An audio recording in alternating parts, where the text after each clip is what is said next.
come together right now. Well, welcome back to Come Together. This is Brooke Halpin, your host, with my co-host, Tom Gouker, and our very special guest, Steve Marinucci. And we're talking with Steve about, well, the Beatles and all things Beatles related. Gee, what a surprise. Yeah. So continuing with some of the questions that I have for you, Steve. Did you like the Now and Then single? Initially, I did not. And then I got into a discussion with Bruce Spicer. Oh, Bruce.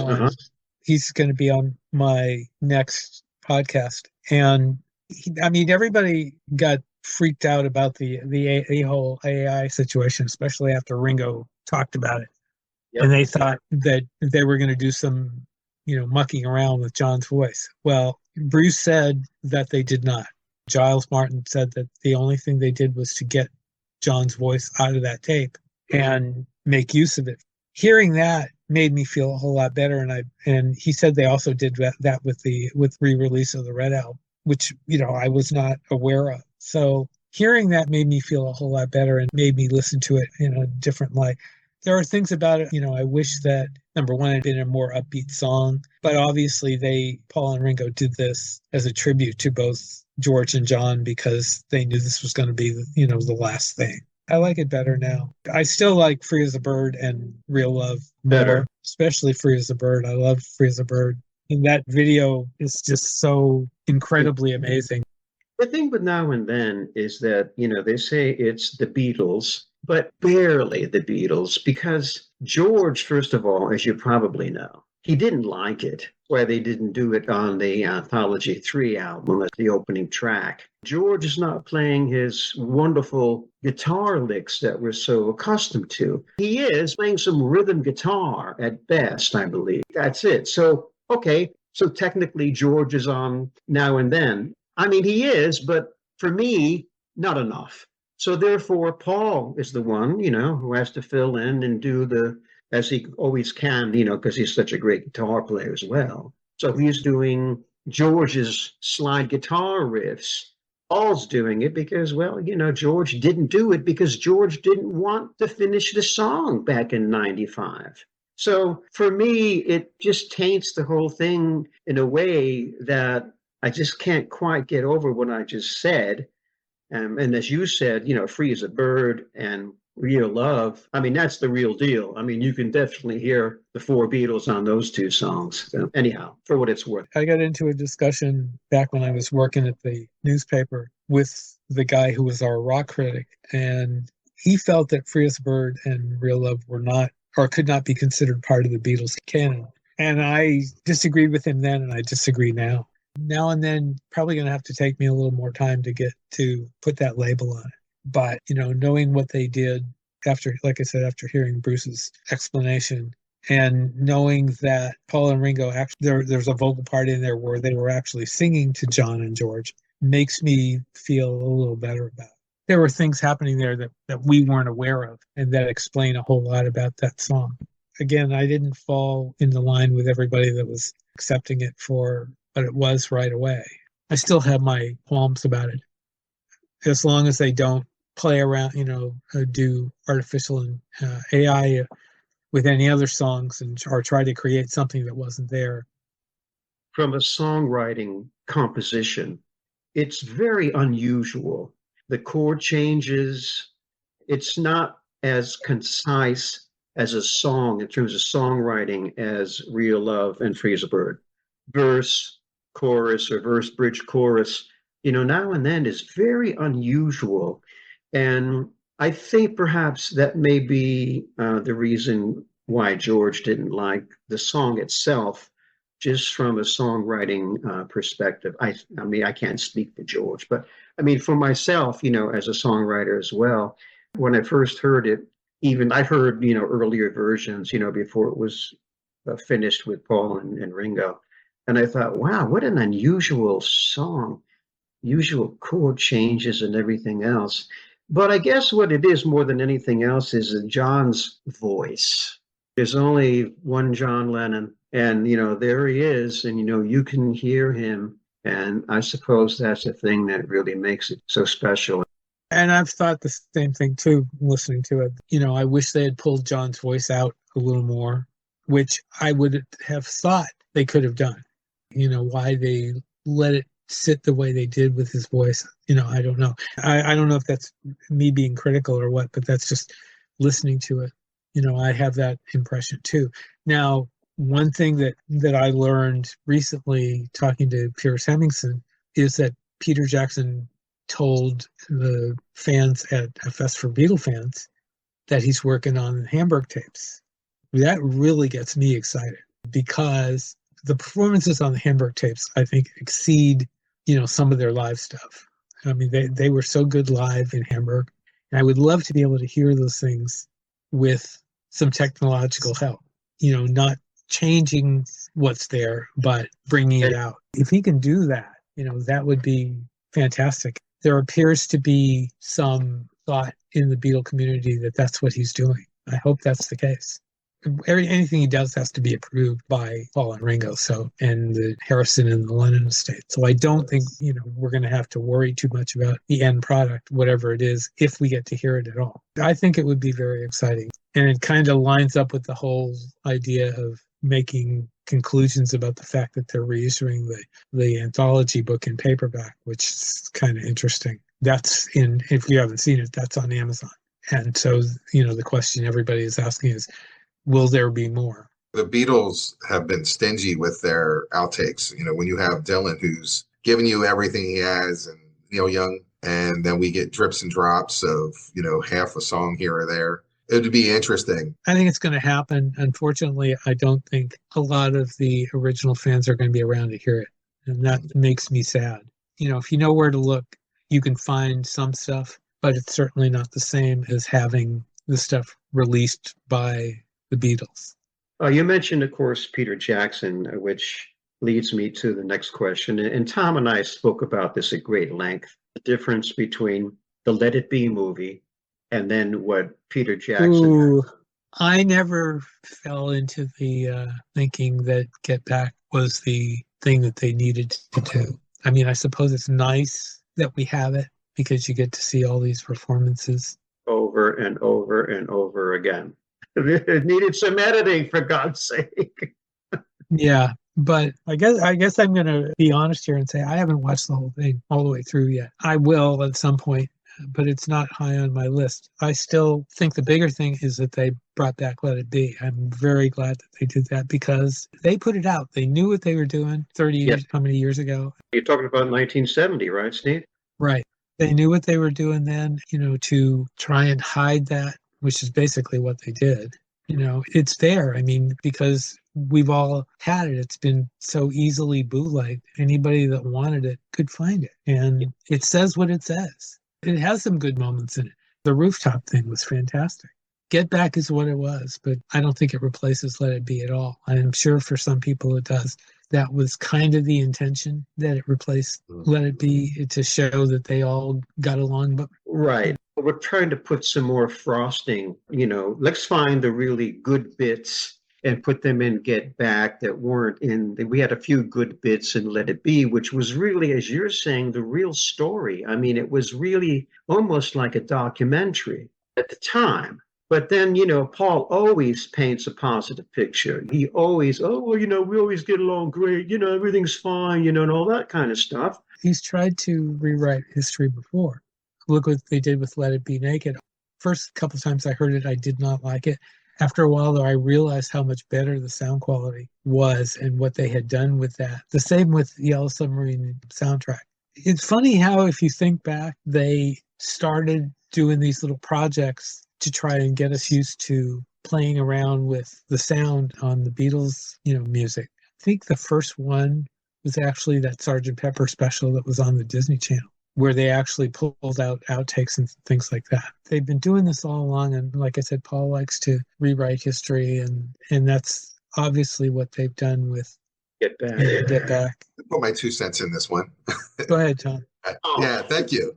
Okay, so in the movie, the reason that they see that the audio was poor, if they're talking and they're strumming their guitar, they're just noodling. So you couldn't use that. in the Let It Be, the film. So even though they had 50 hours of video, they couldn't use it all because they did that on purpose.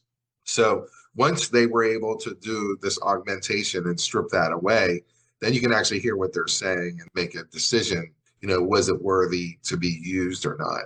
That technology wasn't available in 1969, 1970 when that was going on. And he had such a limited decision on what he could use. It's ugly. Let It Be the movie will always be the death of the Beatles. It just shows you the disintegration, and it's not a happy documentary. The Get Back shows you they had less than 30 days to get an album together. And there was so much chaos that was going around them. There was people popping in, bad audio, and all this other stuff. People weren't really into it, but they got it together, and it came out to be a good album. So that's the real story, is that with all these distractions and the fact that they weren't into it, they still put together a really good album. Yeah, no, I get that, but the fact remains that Let It Be was always there, and they tried to, they kind of tried to hide it. It's very depressing. I mean, if you're a Beatle fan and you watch Let It Be, you're like, ooh, Paul does not look good in that documentary. Well, they were all, they were all older.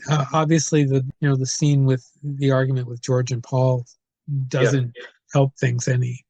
Yoko and Linda almost look like interlopers there, the way they come in. And I'm glad. I believe they include the jam session with Yoko in there, which actually is a fun part. You're talking about the freak out? Yeah. Wow. Yeah, because George quit, so Yoko stepped in. But she didn't sound anything like George, though. Yeah. I mean, I just got through watching Daytime Revolution, and I really like that. That says a lot about how she is. So does One to One, but I think Daytime Revolution says it a little more. I'm a Yoko fan. I've interviewed her a couple of times. In fact, the first time I interviewed her, she actually admitted that she surfed the internet. That was huge. That was really something. She's very sweet. Yeah, she is sweet. I'm very pro Yoko also. It seems to me, I don't know, Brooke, you didn't see One on One yet, right? Yeah, no. It basically shows you the backstory for some time in New York. It gives you a lot of context as to Attica State, to all the other songs that are on that album. It's really nostalgic to see some of those clips. You watch that movie, and as the clips rush through, you go, oh my God, I remember that. I remember that. The thing about One to One for me is, though, that John and Yoko seem to be not as connected to the events, the political events, or it doesn't explain their connection to these events, whereas I think Daytime Revolution explains them a little better.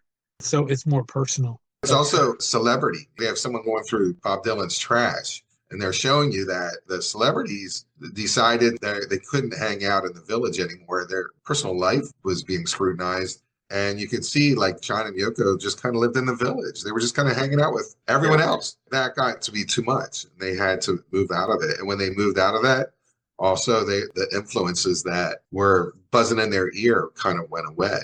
And they had their other problems too. By the way, I did meet Yoko 3 times. As Steve said, she was also very, very kind and very sweet to me. I met her the first time at John's 31st birthday party in Syracuse, New York. I met her twice in Manhattan, just happenstance, walking along Central Park South one morning. She was there with little Sean and her boyfriend, Sam, the Hungarian guy, Sam. Again, a few months later, I bumped into her again on the Upper East Side. When I first saw her on Central Park South, I said, hey, Yoko, hi, good morning. Nice to see you. I said, I met you at John's birthday party in Syracuse. And when she heard that, of course, she kind of lit up because that was a real special event.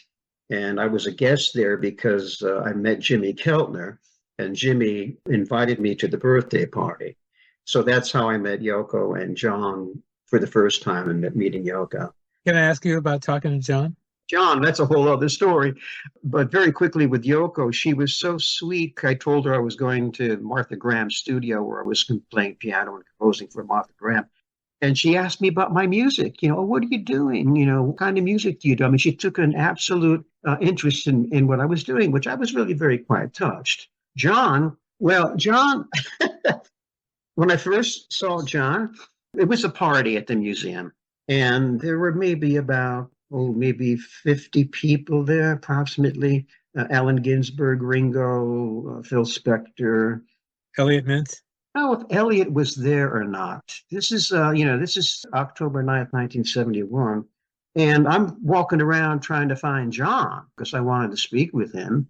I stumbled upon a room.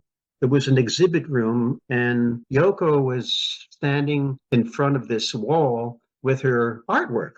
And she was speaking to her parents who flew in from Japan. She's there, and then John is about maybe 8 feet back from that. And I walk into the room, and I'm standing right next to John. Now, I want to speak to John, but I couldn't because Yoko was speaking, and I didn't want to be disrespectful. Sure. So I'm standing there, kind of like taking in the conversation, and John turns around and he looks at me, and he didn't know who I was. And he's looking at me like, who the hell are you, man, kind of thing. But I'm just like, kind of like zooming in on Yoko. And eventually he turned around so many times to me that he drove me out of the room without saying a word. And I backed out of the room, and I felt like shit. I thought, oh my God, yeah, here I am standing next to, one of my heroes, and I couldn't even say anything to him. Well, but the good news is the party continued on. They were coming down a spiral open staircase, and I was on the lower floor. So John and Yoko came down, and I came up, and he stopped, and I stopped. And I went, John, hi, Brooke, I just wanted to wish you happy birthday. And he shook my hand, and he was, hey, Brooke, nice to meet you, man. Yeah, thanks so much. Be cool, man. And I thought, oh my God, I was like 20 years old, and I was like, holy smokers, man. At least it went to a nice positive connection with time. So that's my little story. Actually, I wrote a book about it, and I have a screenplay about it called The Magical Mystery Time, which I'm trying to produce right now. Congratulations. We talked a little bit about AI, and this is a huge thing right now, as we all know. I'm seeing so many AI photos of the Beatles. And some of them are being done by friends of mine like Warren Brown and other people, on Facebook. They take pictures that we've seen before, right, that we're familiar with. And now you look at them again and they're like, it's not the original. Because it's artificial. What do you think about all these AI photos of the Beatles, Steve? Talking about Facebook, for example, I scour Facebook in the mornings to see things to post on my Beatles News and Information page. And I won't touch AI, period. And I've been fooled a couple of times, unfortunately. And I think fans feel the same way. They don't like those AI photos because they're phony, basically. I won't touch them. I won't pay any attention to them at all. I haven't seen a lot of fan acceptance of them. Seems like the younger folks go for it more than, say, people like you and I, Steve. That's possible. I don't know if I can speak to that, but probably because of the technology thing. Everybody, younger people are more into the technology. Tom, did you want in on this? On the AI pictures? Do you like seeing AI photos of the Beatles, artificial intelligent photos of the Beatles versus the originals? No, I don't, but it's just that whole thing. Things are changing. We're older. So yeah. We're seeing narratives out there in Beatle world. Like I always say, John's just a guy. George is such a guy, but there are things that they're like basic deities and that they have a spiritual bent that's stronger than most people ever had. And they're very complex people. They were able to communicate with people and, they're just guys. And sometimes that the newer wave out there is that like, John could do no wrong or George could do no wrong. And it just gets old because it's not factual. It's not true. Yeah, that's right. Well, I think some people are so desperate to produce content and pictures that we haven't seen of them. They'll do anything, including use AI to make something that never happened. I don't see that any real Beatle fan would accept that. On the flip side, I'm listening to a lot of podcasts with a lot of young people who are in their 20s and they're hosting Beatle podcasts. And I'm like, okay, well, they're getting excited about Paul McCartney. And the first time they ever listened to him was Flower in the Dirt. We've lived through the 70s. And then in my mind, I'm like, okay, this is them. This is who they are. this is not for me. But it's interesting that I can eavesdrop and kind of see what's going on. The world of Beatles is always revolving and turning within you and without you. It's going to be a beautiful scene, and we're just a part of it, which is great. The whole multi-generation appeal of the Beatles is something that would make a great whole discussion. I don't think the Rolling Stones have that kind of an appeal, but the Beatles do. I think a lot of it is because of their positiveness, and that helps a lot. If it's one thing that the Beatles have always been, it's very positive. Ringo goes around saying peace and love, peace and love. Everybody kind of laughs, but he's not joking. It's more than just using the words. It's trying to keep a positive outlook and without trying to get political. It's something, especially now. Every time I see a young person with a Beatles shirt, I kind of smile. It's also, if you're going to compare the Stones, is that they continue. The arc of the Beatles is that they've been on top, they stayed on top, and they've ever evolved and then stopped. As opposed to the Rolling Stones, you get 40 more years on top of that, where the evolution is not there. And it's okay. The new album sounded fine. It just sounded like other albums in the past. You talking about the Stones album? Yeah. Yeah, no, I like that album a lot. Yeah, I liked it too. I thought it was really well done. And I'm just saying, but it sounds similar to previous things in the past. There's not an innovation, but the sound quality and the songs were great. Okay, so here's a question for you, Steve. Who broke up the Beatles? They did. Bravo. That's exactly what I've been saying for years. Yep, I have to agree with you. I get into arguments with people online, especially when they make nasty comments about Yoko. It wasn't Yoko. No, it was not. I mean, and shame on all the writers that ran with that. They did it, in 1970, and it's even persisted among fans today. I mean, I remember when I went to my first Beatle Fest, the reason I went was to see Cynthia Lennon.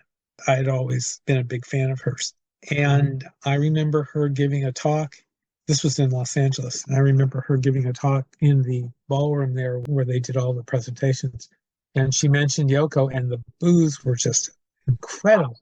It was really, really sad to hear the strong negative reaction. And I know I've gotten into it with some fans, even now, that still feel that way. And it's really a shame because, as you know from your encounters with her, and I know, she's probably one of the most positive persons in the world.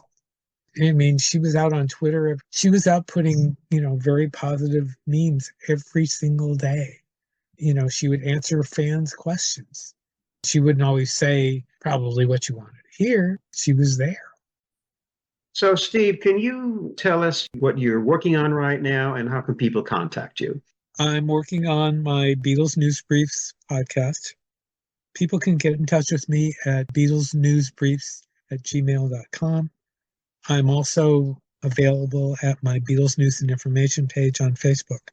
I'm there pretty regularly. Anybody that wants to talk to me can also get me there. Was there something else? Well, no. I was going to say thank you for letting me talk to you guys. This was great. Thank you very much for taking the time to speak with us. It was wonderful, and sounds like we could probably keep talking about this maybe for another couple of days or so. There's so much to cover.